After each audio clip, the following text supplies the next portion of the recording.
Bienvenidos a Cirugía 24 horas. Hoy tenemos el tema hernia discal. Doctor Rivera, para comenzar, bienvenido a Cirugía 24 horas. Este es el podcast. Hoy nos toca hablar de un tema muy importante, muy frecuente en muchos pacientes, el dolor lumbar. Es una hernia discal. Un dolor que comienza en la espalda, pero que puede extenderse, afectar tus movimientos e incluso tu calidad de vida. La hernia discal es una de las causas más comunes de dolor lumbar y compresión nerviosa. Hoy nos acompaña el doctor César Rivera, neurocirujano, para explicarnos cómo se produce, cuáles son sus síntomas y qué opciones existen para tratarla. ¿Es necesaria una cirugía? ¿Se puede prevenir? ¿Y cuándo debes preocuparte? Hernia discal, lo que debes saber para cuidar tu columna. Doctor, para comenzar, ¿qué es exactamente una hernia discal? ¿Qué tal? Buenas noches, doctor. Gracias por la invitación, estoy muy contento y bueno, muy gustoso en responder sus preguntas y claro, vamos de frente al kit del asunto. Bueno, una hernia discal es la estructura que amortigua dos vértebras, ¿no? Es cuando se desgasta este disco, se fisura y parte de su contenido se sale, produciendo inflamación y compresión del nervio y produciendo en los pacientes dolor lumbar y irradiación hacia la pierna, que la gente comúnmente lo llama ciática. Y esta hernia, doctor, que sale de los discos, ¿hay lumbar, dorsal, cervical? ¿Cuál es la más frecuente? Pues la más frecuente es la lumbar por un tema biomecánico, ¿no? Porque el peso corporal, los discos L4, L5 y L5S1 soportan más presión, más carga, ¿no? Entonces tienen más presión esos discos y son más frecuentes de que se herdien, ¿no? Y después, en segundo lugar, el cervical. El cervical, ¿por qué es segundo frecuente? ¿Cuál es la biomecánica? Por la movilidad, ¿no? Claro, la movilidad, aparte de la carga, también tiene que ver la flexión, la extensión, la rotación, también influye en la generación como parte de la biomecánica que explican por qué se dan las hernias, ¿no? Y hay un término que dicen, doctor, el disco está gastado. ¿Qué determina ese término tan común que dicen? Claro, bueno, pues tener hernias no debe asustar a la gente. Tener hernias es algo normal, es parte del envejecimiento. Y el envejecimiento del disco si hablamos en términos sencillos, es que se gasta o se desgasta, pierde líquido, se deshidrata, en la resonancia se ve negro, se reduce de tamaño. Eso es un desgaste. Es parte del envejecimiento, es normal, no hay que tener miedo. El problema es cuando esto da síntomas, que más adelante lo vamos a tratar. Doctor, ¿cuál es el síntoma y cuáles son los síntomas y cuál es el síntoma más frecuente que presentan estos pacientes? Se ha visto que el 40% de los pacientes que tienen hernias no tienen dolor. En estudios de resonancia son asintomáticos, quiere decir que no todas las hernias producen dolor. Pero cuando producen molestias, el principal síntoma es el dolor ciático, que es el dolor que se irradia por la nalga y hasta la pierna. Y el dolor lumbar, por el mecanismo de compresión de la raíz nerviosa que va hacia la pierna, y también el disco libera proteínas inflamatorias, nosotros lo llamamos citoquinas, factor de necrosis tumoral, y eso produce una inflamación del disco y eso irradia a la zona de la espalda baja, ¿no? Generando dolor lumbar, y cuando comprime el nervio genera lo que le llaman ciática. Ciática, se va hacia el nervio que comprime. Claro, la ciática es un término popular que se refiere al nervio ciático, pues que el nervio ciático está formado por las últimas raíces nerviosas, ¿no? L4, L5 y los nervios sacros, y ese nervio pasa por el glúteo y va a toda la pierna, ¿no? Entonces, cuando se comprime en su nacimiento en cualquier raíz, pues genera descargas eléctricas y genera dolor en el paciente y más adelante compromiso de pues, de la fuerza, por ejemplo, adormecimiento, hormigueos, entumecimiento, ¿no? ¿Y a qué edad es más frecuente presentar este tipo de hernias? Bueno, lo más frecuente se ha visto ya, se ha estudiado, más o menos es a partir de los 30 años, ¿no? 30 a 60 años es la edad más frecuente de presentación.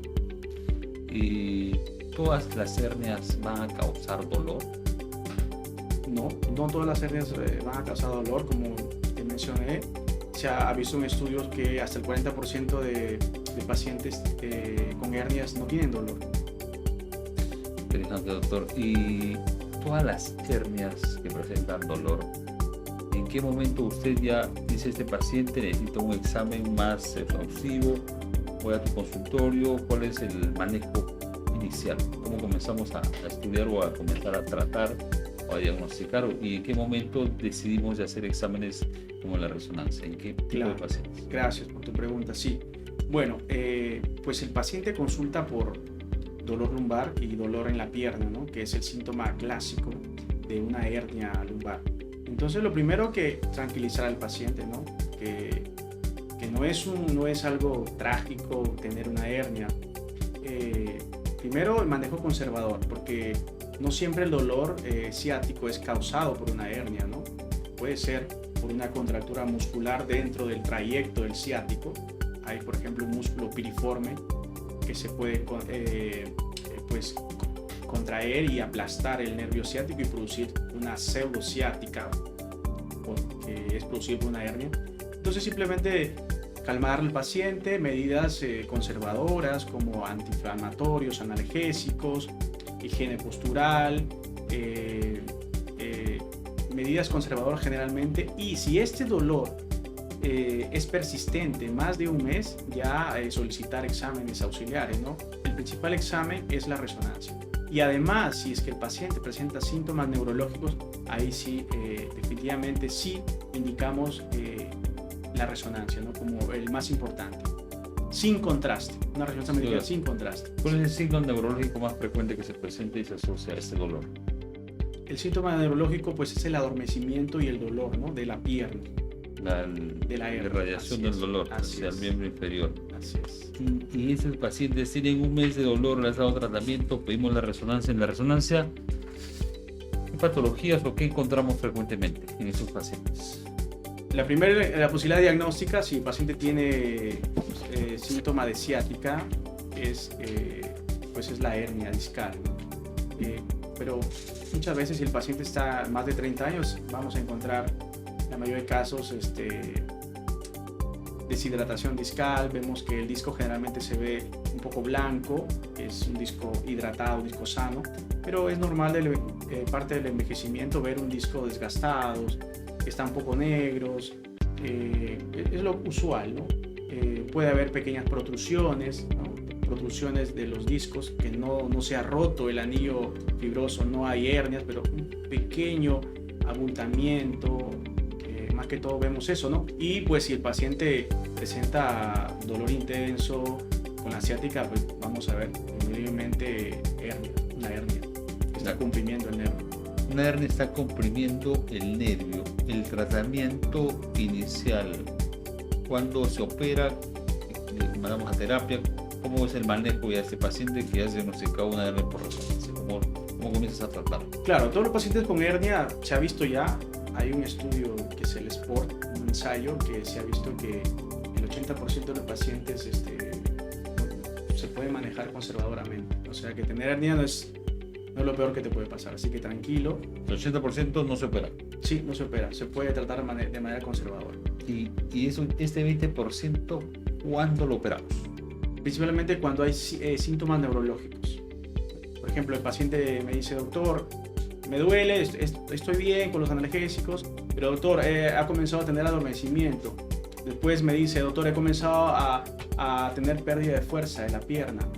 Esos síntomas son indicación de cirugía. Y hay un síndrome, que es un conjunto de síntomas, que es el síndrome de cola de caballo, que ese sí es una urgencia para operar, ¿no? Que es cuando una hernia o un tumor, ¿no? Por ejemplo, comprime las últimas raíces nerviosas de la cola de caballo y compromete ya los esfínteres, ¿no? El esfínter urinario, el esfínter anal, y eso es muy grave porque a veces es irreversible. Entonces, si se deja mucho tiempo comprimido esas raíces, muchas veces el paciente queda con incontinencia. Por eso es una urgencia. En el caso de hernias, esto es una urgencia. Síndrome de cola de caballo. Síndrome de cola de caballo, cuando se produce por una hernia, pero también se puede producir por otras cosas como tumores, ¿no? Pero en este caso de hernias, si el paciente presenta incontinencia urinaria, incontinencia fecal, y nosotros le llamamos anestesia en la zona perianal, o en la zona cerca al ano, los genitales, dice, doctor, no siento, doctor, siento como medio extraño cuando me siento. Ese es un síntoma de que el paciente tiene que operarse rápidamente, de urgencia. Esos pacientes, signos neurológicos, ¿qué tipo de cirugía actualmente ofrecemos? ¿Qué alternativas hay? ¿Cuál es la mejor? ¿Por qué? ¿Qué beneficios trae una y otra? Hoy en día existen muchas técnicas quirúrgicas. Hoy en día se opera menos en realidad porque la ciencia ha avanzado, los exámenes son más precisos, se opera menos pero se opera mejor y más preciso, ¿no? Es importante seleccionar bien al paciente. Como ya lo repetí, no todas las hernias se operan. La diferencia de la cirugía con el tratamiento conservador es que pues el estudio que te mencioné, el SPOR, demuestra que los 2 años casi los dos tratamientos se equiparan en resultados de manejo del dolor. La diferencia es que la cirugía lo hace más rápido, ¿no? Más rápido el paciente se mejora el dolor. Pero sí, si aparece estos síntomas neurológicos, sí tiene que ser indicación de cirugía. O si el dolor es incapacitante, ¿no? Es un dolor que no cede con los medicamentos, ¿no? Entonces ahí sí, ¿no?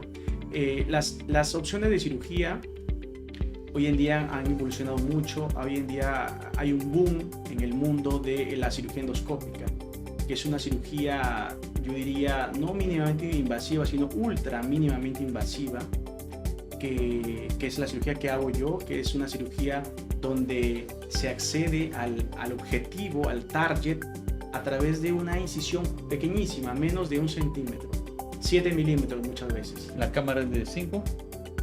El endoscopio más o menos hay de diferente tamaño. El más grueso es de 1 centímetro, que incluye la lente, incluye el canal de trabajo y un canal para la irrigación. Nosotros trabajamos en medio agua, a diferencia de la cirugía abdominal que hace medio aire, ¿verdad? Antes, la cirugía convencional, para llegar a ver la hernia necesitábamos abrir un espacio, cortar piel, a veces de 10 centímetros a más, cortar los músculos de la espalda, debilitarlos, cortar los ligamentos y muchas veces reseccionar hueso, gran cantidad, para poder recién ver la hernia. A pesar muchas veces que se puede trabajar con microscopio, necesitábamos hacer cortes grandes. Entonces el paciente, aparte del dolor que tenía de la pierna, quedaba con dolor de espalda.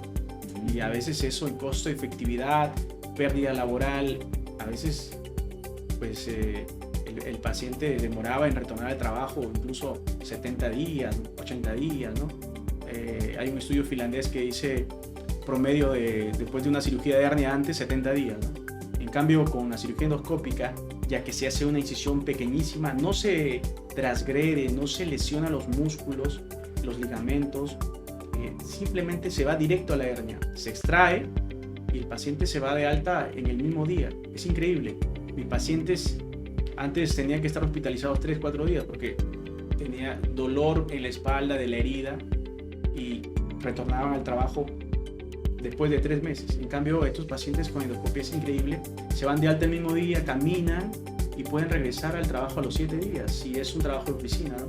Si es un trabajo de caminar, cargar peso medianamente, a las 2 semanas. Si es un trabajo de más peso, puede ser 1 mes, ¿no? Es increíble pues cómo el paciente recupera rápidamente con esta cirugía endoscópica, ¿no? Ahora con cirugía endoscópica se puede tratar la mayor cantidad de patología de la columna, tanto columna lumbar, torácica y cervical. Se puede tratar. Excepto algunas cosas como fracturas, tumores, que no, pero la mayor cantidad de cirugías ahora se puede hacer con endoscopía. Así es. Y esta nueva técnica endoscópica de poder abordar las hernias, ¿Cuánto tiempo te demoras en una cirugía? Bueno, sí, buena pregunta. Sí, bueno, en realidad esto es una curva de aprendizaje, ¿no? Pues yo empecé con la cirugía endoscópica hace 4 años, más o menos. Yo me capacité en Brasil, en Colombia, en México, y pues hay que ser sincero, ¿no? Mi primera cirugía me demoré 4 horas. Ahora en Corea, una cirugía la hacen 15 minutos. ¿Entras? Claro, 15 minutos. Una cirugía de hernia, un paciente joven, extrusión, 15 minutos. ¿Ahora en cuánto tiempo estás? Ahora más o menos 1 hora. Una baja bastante. Sí, sí. Y esos pacientes que se operan vía endoscópica, ¿en cuánto tiempo están regresando a poder trabajar, manejar carro, tener relaciones sexuales? Que todos los días me preguntan. Sí. Bueno, como te decía, depende de la actividad, ¿no? Si es un trabajo de oficina, es un trabajo remoto, 7 días, 7 días, ¿no? Incluso pacientes antes, ¿no? El dolor es subjetivo y lo siente cada persona diferente, pero en promedio 7 días. Si es un trabajo de caminar, un pequeño esfuerzo físico, 2 semanas. Y si es más, pues hasta un mes. Mira, acá hablamos de cosas para que tenemos una comunidad que hay que decir las cosas como son, cuáles son las complicaciones que no son frecuentes, pero que aparecen por ese tipo de cirugías. Claro, siempre, bueno, los pacientes siempre lo que preguntan, ¿no? O sea, doctor, tengo una hernia, se deprime, me voy a quedar inválido, y yo le digo, no, la cirugía no te va a dejar inválido, lo que te va a dejar inválido es que si tú no te operas y cuando el paciente viene con el pie que lo arrastra, que no puede levantarlo porque ya está paralizado, más bien no operarte en ese caso te va a dejar en una silla de ruedas más que la cirugía, en primer lugar. Y hoy en día la ciencia ha avanzado tanto y pues las complicaciones son muy bajas y una cirugía bien indicada en manos expertas pues es un éxito completo. De las relaciones sexuales también igual, como me preguntabas, el paciente puede retornar a tener relaciones sexuales a la semana, 2 semanas, no sé, en cirugía endoscópica, ¿no? Y de las complicaciones, lo más común pues en cirugía endoscópica, si se habla, pues es que pues, se manipula el nervio. Muchas veces eso puede producir un poco de adormecimiento temporal. Una semana, 2 semanas, el paciente después normalmente, ¿no? Así transitorio. Y algunas otras complicaciones como que se lesiona o se desgarra la dura madre, que es una sábana que envuelve todos los nervios de la columna. Puede producir fístula muy raramente, ya que el corte es tan pequeño que no hay espacio para que se acumule el líquido y salga. Simplemente se tapa, a diferencia que la cirugía abierta, que le haces un gran corte, le haces un gran espacio a la columna y ahí sí, si se rompe la dura, de todas maneras la mayor parte va a haber fístula, ¿no? Que es una complicación es gravísima, ¿no? Y dime, ¿puede volver otra hernia después de una cirugía? Claro, sí, no es común, pero sí puede haber, ya que nosotros al operar la hernia sacamos solamente la parte que está extruida, la parte que está comprimiendo el nervio. No sacamos todo el disco intervertebral y queda disco intervertebral y pues puede salir. ¿Y puede ser el mismo disco o otro disco? Puede ser el mismo disco, aunque nosotros ahora en cirugía endoscópica utilizamos un radiofrecuencia que coagulamos adentro en la parte de lo que queda en el centro del disco, hacemos una termodiscoplastia y lo retraemos esas fibras, las ponemos duras y también el anillo fibroso, que es como una tela que hace que no se salga el disco, el núcleo pulposo que está adentro, también lo coagulamos y de una forma lo cerramos, ese orificio, para que no salga, pero puede salir. Y obviamente también puede salir niveles superiores, ¿no? Niveles superiores puede salir una hernia. Otra primaria, o sea, otra hernia, sí. Que salió ahí. Dime, la gente siempre pregunta, doctor, ¿cómo puedo evitar no tener una hernia? ¿Qué hay que no hacer para que no te salga una hernia? ¿Qué recomiendas a las personas? Bueno, sí, el componente genético está pues ya estudiado. Hay un factor de riesgo genético, así es. Pero se ha hecho estudios en gemelos, en familias donde se ha visto que hay personas que heredan, ¿no? Discos más frágiles, más más débiles, ¿no? En relación a alteraciones de genes alterados que codifican colágeno, ¿no? Tipo 1, que es el más abundante en el disco intervertebral. Es un colágeno de mala calidad. Entonces se ha visto un componente genético importante, ¿no? Especialmente en pacientes que les sale hernias a temprana edad. Pero pues esto no es el destino, o sea, la genética, no es como en todas las enfermedades de medicina, no es el destino, ¿no? La genética es el arma, ¿no? Y el estilo de vida es el gatillo, ¿no? Si tú tienes un estilo de vida pues desfavorable, tienes obesidad, o sea que la obesidad aumenta el peso corporal, aumenta la presión en los discos y haga que salga. Si fumas, el fumar impide una nutrición adecuada del disco. El sedentarismo, ¿no? ¿Entiendes? Si haces un estilo de vida mala, pues te va a salir hernia de todas maneras.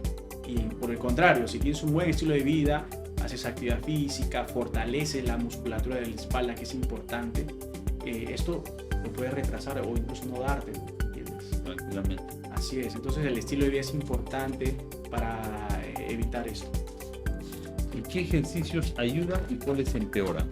¿Hay ejercicios que empeoran la columna o que ayudan también? Claro, bueno, si ya tienes un diagnóstico de hernia, pues se recomienda ejercicios de bajo impacto, ¿no?